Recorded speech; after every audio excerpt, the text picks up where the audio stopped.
Bismillahirrahmanirrahim. Assalamualaikum dan selamat pagi, salam sejahtera.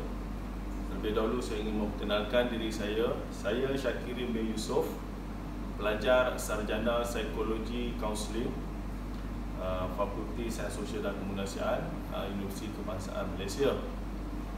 Pada pagi ini saya akan membentangkan satu tugasan di bawah kaunseling kerjaya dan perkembangan individu, iaitu pembentangan jurnal. Untuk maklumat, jurnal ini diambil daripada iQuest, perpustakaan Tun Sri Lanang, yang mana pada asalnya jurnal ini adalah di dalam bahasa Inggeris. Tetapi pada pagi ini presentation saya menggunakan bahasa Malaysia. Walau bagaimanapun, tajuk saya kekalkan dalam bahasa Inggeris. Okey, saya teruskanlah tanpa melengahkan masa, saya teruskan persembahan ini. Ini adalah jurnal yang saya masukkan. Jurnal ini adalah daripada Journal of Career Development di bawah psikologi di bawah kaunseling kerjaya, yang mana dikeluarkan pada tahun 2019 oleh Peter Behren, Anja S. Goris dan Katrina Hoyer. Iaitu tajuk seperti yang dipaparkanlah. Ini dia punya abstrak dia. Nanti saya akan bentangkan pada slide yang seterusnya. Skop pembentangan seperti mana yang dipaparkan, iaitu abstrak, definisi kaunseling kerjaya, pengenalan kajian jurnal, kajian kaedah jurnal, analisa data, keputusan dan perbincangan, dan akhir sekali adalah kesimpulan. Tujuan diberikan tugasan ini adalah untuk memberi pendedahan kepada penuntut-penuntut untuk menimba ilmu dan juga pengetahuan di dalam bentuk kajian jurnal. Jurnal ini pada asalnya adalah satu kajian yang mana dilaksanakan oleh kaunselor di negara Switzerland, iaitu mengkhususkan kepada kaunseling kerjaya, yang mana melibatkan 3 buah pusat mencari pekerjaan kepada para penganggur di negara Switzerland, itu Swiss. Di Switzerland, semua yang tidak bekerja, sama ada sukarela ataupun bukan sukarela, adalah diwajibkan, kerana semua penganggur di Switzerland menerima allowance sebagai imbuhan kepada penganggur. Dalam masa yang sama, pusat-pusat yang terlibat untuk mencari pekerjaan kepada penganggur akan melaksanakan penugasan. Di dalam jurnal ini melibatkan kajian sebanyak 444 sesi kaunseling, yang mana dilaksanakan selama 18.9. Ini adalah purata. Yang diambil daripada 3 buah pusat yang mencari pekerjaan di Switzerland. Di dalam kajian ini juga dia menjelaskan keberkesanan kaunseling kerjaya itu sendiri, yang mana kita akan mengetahui kesan kaunseling kerjaya yang berkualiti, yang memberikan impak positif kepada negara Switzerland. Dalam kajian ini, quality process counselling, iaitu quality process counselling, iaitu kaunselor yang bertugas di pusat-pusat mencari pekerjaan, yang mana disedia oleh penyelia-penyelianya, melaksanakan penugasan kaunseling kerjaya secara berkualiti, yang mana dipilih sebagai peramal di dalam kajian jurnal ini. Proses pengambilan pekerja berlaku lebih cepat turut diramalkan, yang mana perkhidmatan kaunseling kerjaya yang berkualiti diramal untuk mempercepatkan lagi proses memperolehi kerjaya di antara para penganggur. Keberkesanan ini bersamaan dengan penjimatan wang, iaitu sebanyak 418 juta Swiss francs, yang bersamaan dengan 422 juta US dollar setahun. Kajian ini juga telah menunjukkan bahawa kadar pengangguran menurun secara mendadak di New Zealand, dan peningkatan pengambilan semua pekerja turut menyebabkan peningkatan pelaburan. Di sini bukan sahaja melibatkan para penganggur, tetapi ia juga melibatkan kepada para yang menukar kerjaya, iaitu mencari pekerjaan yang baru. Turut menyumbang juga kepada peningkatan kualiti kaunselor kerjaya itu sendiri, yang mana New Zealand kaunseling kerjaya merupakan satu perkhidmatan yang profesional yang mana diberi keutamaan oleh kerajaan kerana membantu sesebuah negara dari sudut pembangunan ekonomi dan juga lain-lain, yang mana akan dibentangkan pada seterusnya slide ini. Sebelum saya pergi kepada lebih lanjut pembentangan, saya akan menjelaskan secara ringkas iaitu definisi kaunseling kerjaya. Kaunseling kerjaya adalah satu proses interpersonal yang direka bentuk membantu individu-individu yang mengalami masalah perkembangan kerjaya seperti memilih, memasuki, menyesuaikan diri serta memajukan diri di dalam dunia pekerjaan. Brown dan Brooke 1986.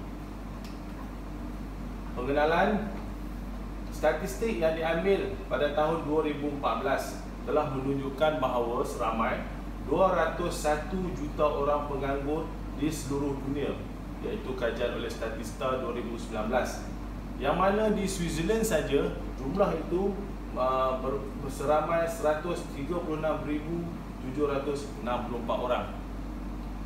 Pengangguran seperti mana yang kita sedia ketahui, pengangguran adalah mendatangkan perkara yang kurang menguntungkan berbanding dengan sesuatu perkara yang menguntungkan. Maksud saya sini adalah pengangguran, sekiranya pengangguran tinggi di dalam sesebuah negara, negara itu akan mengalami peruntukan yang tinggi untuk memberi emolumen kepada para penganggur. Pengangguran memberikan kesan yang sangat luar biasa kepada ekonomi sesebuah negara, iaitu secara positif dan juga secara negatif. Pada tahun 2014, Switzerland membelanjakan 22.2 juta franc Swiss kepada penganggur, yang emolumen yang diberikan kepada setiap penganggur. Kajian oleh State Secretariat Food Work Staff SECO 2015 dan juga Winkler 2015. Pengangguran telah menyebabkan Switzerland hilang keluaran dalam negara kasar KDNK dan juga cukai pendapatan, yang mana tidak disumbangkan oleh para penganggur kerana tidak bekerja. Pengangguran juga meningkatkan lebih 200% risiko kemiskinan. Kajian oleh Liu, Wang dan Wang 2014. Pengangguran meningkatkan 110 masalah kesihatan dan juga mental, Paul and Moser 2009.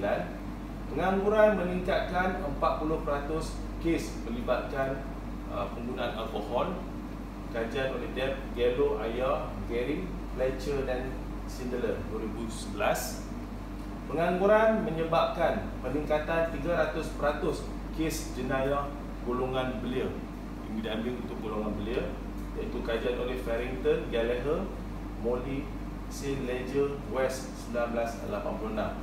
Dan juga pengangguran melibatkan peningkatan hukuman mahkamah dan juga statistik membunuh diri. Selain daripada itu, kajian ini juga meningkatkan usaha mencari pekerjaan kepada penganggur, Mayer 1995, dan mengurangkan penurunan kesihatan mental akibat pengangguran, Liu et al. Paul Moser 2009. Kaunseling sebagai usaha berkesan, Winston, Saxon and Lesoff 1998, berbanding intervensi komputer tanpa kaunselor dan intervensi berasaskan teks, Winston 2002, Winston, Richardson dan Stephens 2003. Ini bermaksud sebelum ini pusat proses mencari pekerjaan, iaitu terutamanya pada tahun 2002 menggunakan pendekatan intervensi komputer tanpa kaunselor. Kaunseling kerjaya lebih berkesan dengan campur tangan pemerintah melalui peruntukan kewangan seperti penggajian semula, Mayer 1995, atau bantuan subsidi FAY 1996, yang mana kita sedia maklum penglibatan ataupun campur tangan daripada pihak berkuasa tempatan, pihak pemerintahan sesebuah negara memberikan impak yang besar ke arah suatu usaha selain daripada kaunseling kerjaya. Kerana kebiasaannya apabila pihak atasan ataupun pemerintah terlibat secara langsung, ia akan melibatkan dasar dan polisi. Pendekatan kaunseling kerjaya lebih berkesan daripada pemantauan kelayakan dan prosedur mencarikan pekerjaan yang lebih ketat. Bloom, Hill, Riccio 2001, Dalton and O'Neill 2002. Pada tahun pertama pelaburan dalam kaunseling kerjaya telah mendapat pulangan modal lebih daripada 600% daripada pelaburan asal. Dalton and O'Neill 2002, Mayor 1995. Kaunseling kerjaya adalah bahagian dasar yang paling penting untuk pasaran buruh di kebanyakan negara. Juli 2014, yang mana masalah pengangguran turut dihadapi oleh semua negara di dunia. Menangani isu pengangguran secara berhemah ataupun secara sistematik dapat meningkatkan mutu perkhidmatan kaunseling kerjaya itu sendiri di tahap yang berkualiti, akan memberikan kesan yang baik kepada pertumbuhan ekonomi sesebuah negara. Analisa menunjukkan bilangan dalam tempoh sesi tidak mempunyai kaitan dengan hasilnya. Liu et al. 2014, Winston et al. 1998. Sebaliknya, hasil penyelidikan awal mencadangkan bahawa kualiti proses menentukan kejayaan kaunseling. Mayor 1995. Ini yang cuba di-highlightkan oleh jurnal ini, yang mana ia menekankan kepada konsep kaunseling kerjaya yang secara berkualiti. Kajian tertumpu untuk melihat kualiti proses kaunseling kerjaya dan bukan untuk melihat perbezaan dengan pendekatan kaunseling yang lain. Tujuannya adalah untuk memberikan lebih banyak pendedahan kepada proses kaunseling kerjaya yang berkualiti, yang mana merupakan peramal di dalam kajian ini. Iaitu di sini ia lebih memfokuskan kepada re-employment, yang mana bertepatan dengan tajuk jurnal ini. Sokongan kerajaan dan agensi yang terlibat dapat meningkatkan kualiti kaunseling kerjaya, seterusnya mengatasi masalah pengangguran yang dihadapi, seperti mana yang saya jelaskan tadi. Kaunseling kerjaya yang berkualiti adalah sebagai peramal kepada re-employment. Switzerland telah menetapkan sesi kaunseling secara bulanan, iaitu secara mandatory dan juga secara sukarela. Kaunseling kerjaya penganggur adalah proses yang membolehkan mereka mengenal pasti kapasiti, kecekapan dan kepentingan untuk membuat keputusan pekerjaan. Winston Saxon Ellessoff 1998 dan Juni 2014. Kaunseling kerjaya menguatkan motivasi pekerjaan dan meningkatkan kecekapan penganggur. Behrendt, Metz and Goris 2017.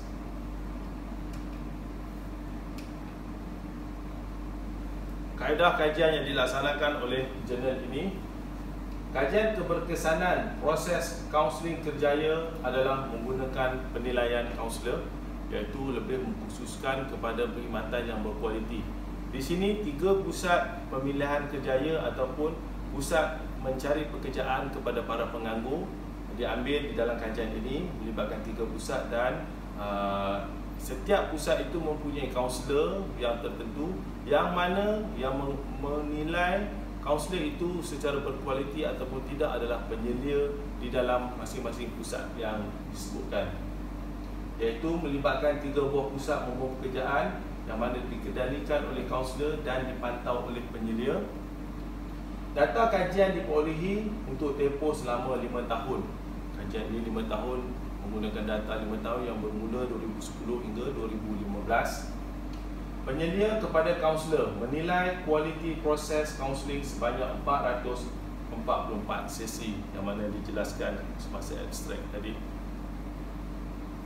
Keberkesanan proses kaunseling kerjaya dinilai menggunakan analisa sebagai peringkat. Di sini jurnal ini dia tidak menceritakan secara khusus apakah yang dimaksudkan dengan perkhidmatan kaunseling kerjaya yang berkualiti.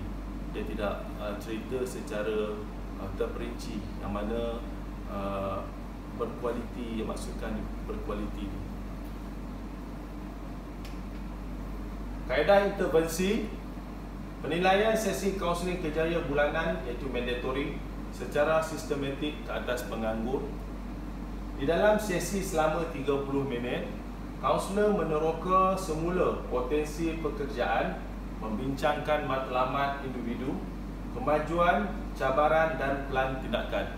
Dalam masa yang sama, menawarkan sokongan mengikut potensi serta mengingatkan kepada penalti oleh pusat pekerjaan. Di sini salah satu yang pendekatan yang digunakan oleh Switzerland adalah ganjaran dan dendaan, yang mana kita dapat lihat dia Switzerland meletakkan penalti ganjaran dan juga penalti iaitu dendaan oleh pusat pekerjaan. Kualiti proses perlu dinilai 4 kali setahun untuk setiap kaunselor oleh penyelia mereka. Di dalam kajian ini yang memainkan peranan yang penting adalah penyelia di 3 pusat yang terlibat. Oleh itu, kaunselor sering diminta untuk memilih mana-mana sesi akan datang untuk penilaian mereka. Jururawat tidak menerima apa-apa ganjaran tetapi terpaksa bersetuju sebelum penilaian. Kadar penerimaan tidak ditangkap dalam data akhir tetapi dianggarkan lebih tinggi daripada 99%.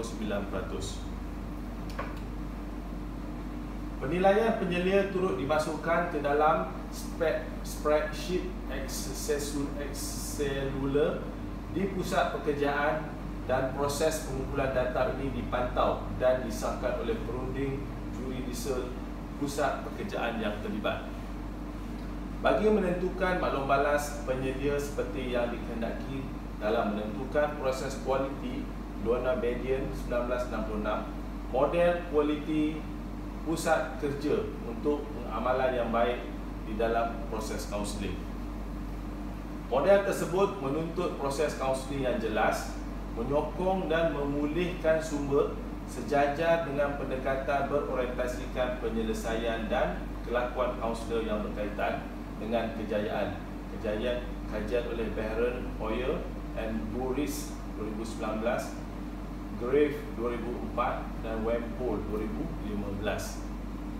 Model kualiti tersebut telah dilaksanakan pada tahun 2010 sebelum kajian ini bermula, yang mana kajian pioneer yang model-model yang disebutkan ini sebelum 2010, selepas 2010 hingga 2015 data yang digunakan diambil untuk menyokong kajian ini. 3 buah pusat pengurusan pekerjaan iaitu responden melibatkan 3 buah pusat. Switzerland tidak menyatakan berapa banyak pusat yang ada di sana, tetapi di dalam kajian ini hanya 3 buah pusat yang diambil. 10 penyelia menilai 532 sesi, 533 sesi kaunseling dari semua 68 kaunselor yang bekerja di 3 pusat pencari pekerjaan tersebut. Sesi 533 kaunseling adalah unik kerana ia berlaku dengan 533 pencari pekerjaan yang berbeza. Untuk memastikan data yang mencukupi pada semua tahap analisis bertingkat, 26 kaunselor yang menjalankan kurang daripada 5 sesi, iaitu data yang diambil dalam jurnal ini seramai 444 sesi kaunseling oleh 42 kaunselor yang dianalisa. Data demografi tidak terkandung dalam arkib data 2010 hingga 2015. Walau bagaimanapun, subset kaunselor dan penyelia yang sama, iaitu yang terlibat pada tahun 2015, telah menyediakan data demografik mereka. Rata-rata, seramai 32 orang kaunselor yang hadir adalah 47.8 tahun min umur. Standard deviation 1/4 9.5. Pengalaman kaunseling mereka rata-rata 10.9 tahun, standard deviation seperti yang dipaparkan, dan 78.1% daripadanya adalah wanita. Secara purata, 7 orang penyelia yang masih hadir ialah 49 tahun min, standard deviation 1/4 6.5. Penyelia kerjaya mereka mengalami purata 89 tahun standard deviation yang dipaparkan dan membawa kepada 71.4%-nya adalah daripada kalangan kaunselor wanita. Alat ujian yang digunakan menunjukkan penurunan pengangguran akibat re-employment adalah objektif kajian jurnal ini. Pencapaian re-employment menjimatkan ekonomi, iaitu peruntukan insurans pengangguran sebanyak 22.2 juta Swiss francs bersamaan dengan US dollar 22.4 juta. Penganggur menerima manfaat pengangguran selama purata 196.7 hari bekerja dalam setahun. Standard deviation seperti yang dipaparkan, kadar pengangguran digunakan untuk mengawal pengaruh makroekonomi. Dalam tempoh masa yang dikaji, kadar pengangguran adalah rendah dan stabil, bervariasi di antara 2.1% dan 3.5%, min 1/4, 2.5%, standard deviation 1/4, 0.29%. Penyelia menilai kualiti proses kaunseling kerjaya dengan Likert skale 1 hingga 4 dari pusat yang terlibat di dalam kajian ini, yang mana dia tidak menjelaskan secara terperinci alat ujian yang digunakan, iaitu menggunakan skala 1 hingga 4 skale Likert. Sesi penilaian dilaksanakan sejak tahun 2010 bagi membandingkan penilaian penyelia dan menyelaraskan piawaian. Penilaian berdasarkan rakaman video untuk pemerhatian yang lebih objektif, reliable dan valid. Bagi menjamin pelindungan privasi data, kaunselor boleh memilih untuk pemerhatian sebenar oleh penyelia mereka. Akibatnya, 80% daripada penilaian berdasarkan rakaman video dan 20% berdasarkan pemerhatian secara langsung. Di sini ramai yang memilih record menggunakan video rather than penyelia hadir di situ untuk memberi penilaian. Penilaian penyelia adalah positif dengan purata 3.23, standard deviation 1/4.66. Analisa data. Kajian dilaksanakan untuk melihat penurunan pengangguran secara analisa berperingkat multi-level dengan menggunakan perisian SPSS 23. Analisa multi-level mengawal statistik dalam set data longitude, Rowden-Bush and Brick 2002, dan mengawal perbezaan di antara kaunselor individu yang melaksanakan sesi ke atas responden, iaitu pencari pekerjaan, iaitu penganggur yang berlainan profession dengan prospek pekerjaan yang berbeza. Di sini paper jurnal ni menceritakan tentang re-employment dan dia tidak secara detailnya menyentuh tentang penganggur, tetapi apa yang saya dapati dalam pembacaan saya, kebanyakan istilah menggunakan penganggur rather than mencari pekerjaan, iaitu re-employment. Keputusan ujian. Sebanyak 444 sesi kaunseling kerjaya dilaksanakan oleh 42 orang kaunselor yang mana telah dijelaskan tadi. Model diuji sejak tahun 2010 hingga 2015. Kadar pengangguran dalam peratus, iaitu sebagai peramal linear. Model tanpa syarat, tanpa covariate disimpan sebagai model rujukan. Seterusnya, penilaian penyelia terhadap kualiti keseluruhan proses diuji sebagai peramal linear terhadap kekerapan re-employment, yang mana akan ditunjukkan oleh jadual 1.1, iaitu kualiti proses meramalkan secara signifikan re-employment. Apabila membandingkan model tanpa syarat dengan model 1, kedua-dua kriteria maklumat AIC dan ujian nisbah kebarangkalian seperti yang dipaparkan membuktikan bahawa model 1 mendapat keputusan yang lebih baik. Seorang penganggur yang mengikuti kaunseling, satu mata lebih tinggi dalam kualiti yang dinilai oleh penyelia pada skala 4.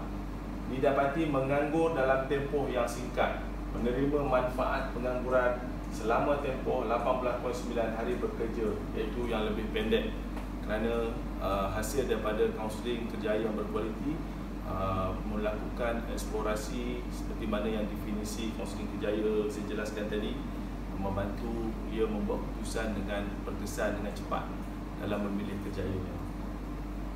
Oleh itu, H1 disokong. Insurans pengangguran Switzerland membayar 22.2 juta Swiss franc faedah setiap hari bekerja untuk semua penganggur di Switzerland. Oleh itu, kenaikan satu mata yang sama dengan kenaikan 25% dalam kualiti proses keseluruhan akan menjimatkan manfaat pengangguran kebangsaan sebanyak 418.7 juta franc, iaitu bersamaan dengan 422 juta US dollar bagi tempoh setahun. Ini satu jumlah yang sangat besar. Jadi Switzerland mendapat satu impak yang besar dari sudut peruntukan kepada penganggur, yang mana wang tersebut dapat dijimatkan. Ia bukan sekadar dapat menjimatkan wang, tetapi dapat meningkatkan kutipan cukai bagi negara Switzerland. Ini adalah jadual satu yang disebutkan tadi. Multi-level analysis of process quality and employment success, yang mana signifikan iaitu 0.42. Perbincangan. Kajian ini mengesahkan bahawa Donna Badian 1966, semakin tinggi kualiti sesi kaunseling kerjaya, lebih cepat penganggur akan mendapat pekerjaan. Kajian ini selari dengan Mayer 1995, iaitu penambahbaikan kualiti kaunseling dengan re-employment tempoh 4 minggu. Dengan peningkatan 1/4 kualiti kaunseling kerjaya, lebih daripada 400 juta Swiss franc setahun dapat dijimatkan. Kaunseling kerjaya yang berkualiti memberikan manfaat yang banyak kepada ekonomi. Dalton and O'Neill 2002. Pengkaji tidak mempunyai angka peningkatan kualiti sebanyak 25%, iaitu dijelaskan secara terperinci. Walau bagaimanapun, proses pembangunan kaunselor yang dilaksanakan oleh penyelia di pusat pekerjaan Switzerland adalah sebahagian daripada pembuktian kajian. Di sini menambahbaikan ataupun servis kualiti yang berkualiti oleh kaunselor di 3 pusat, dia tidak dibincangkan secara panjang lebar. Kos marginal untuk meningkatkan kualiti kaunseling adalah kecil jika dibandingkan dengan kadar re-employment yang meningkat aktif. Implikasi praktikal kajian ini mendedahkan bahawa penyeliaan kualiti sebagai pendekatan metodologi yang sah untuk meramal kejayaan kaunseling kerjaya. Kaunselor kerjaya di pusat pencari pekerjaan digalakkan untuk mempertingkatkan kualiti bagi menggalakkan re-employment menjadi lebih berkesan dan lebih aktif. Fukin, Lincoln dan Kramer 2011 menunjukkan bahawa maklum balas tingkah laku penyelia meningkatkan tingkah laku mahir bawahannya. Seterusnya menjadi cara yang berkesan mempromosikan pembangunan kaki tangan sesebuah negara. Jadi seperti mana yang dijelaskan tadi, satu pusat kaunseling lebih kurang dianggarkan ada 7 orang kaunselor yang menyelia kaunselor-kaunselor yang terdapat di pusat tersebut. Kesahan penemuan ditingkatkan dengan penggunaan data arkib sampel yang besar, metodologi statistik terkini, hasil yang objektif dan struktur kajian, iaitu data dari 3 pusat kerjaya yang berbeza, dan data yang dihasilkan adalah dalam konteks semula jadi.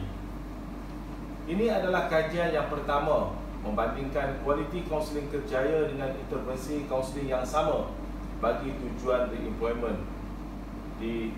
Ini khususkan kepada negara Switzerland.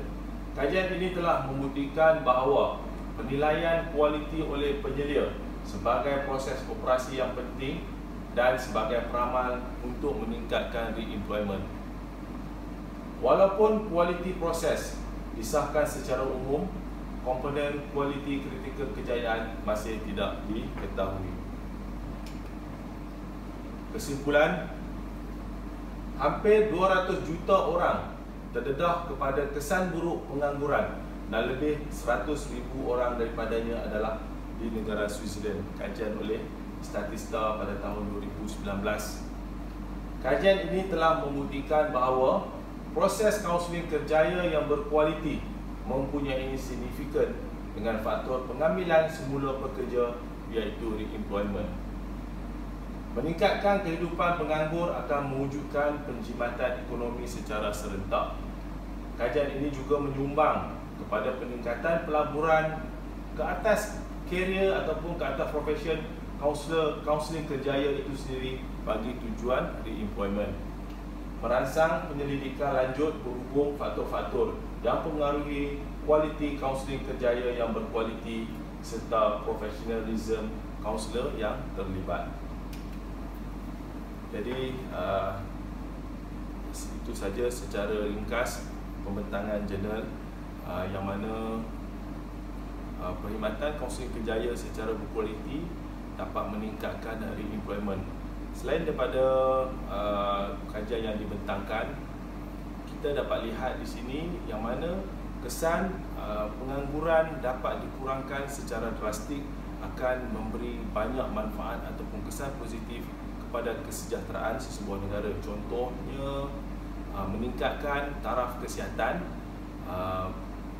memberi kemajuan ataupun memberi pembaharuan penambahbaikan yang lebih baik kepada profesion kaunselor kerjaya ataupun kaunselor itu sendiri dalam bidang kaunseling kerjaya, yang mana melibatkan penglibatan ataupun campur tangan daripada pucuk pimpinan. Apabila pemerintah sesebuah negara terlibat, maka sesuatu benda yang positif seperti peruntukan keuangan ataupun program-program meningkatkan profesion kaunselor itu sendiri supaya lebih berkualiti dan mendatangkan lain-lain kesan yang baik selain daripada penjimatan ataupun mengurangkan kadar jenayah.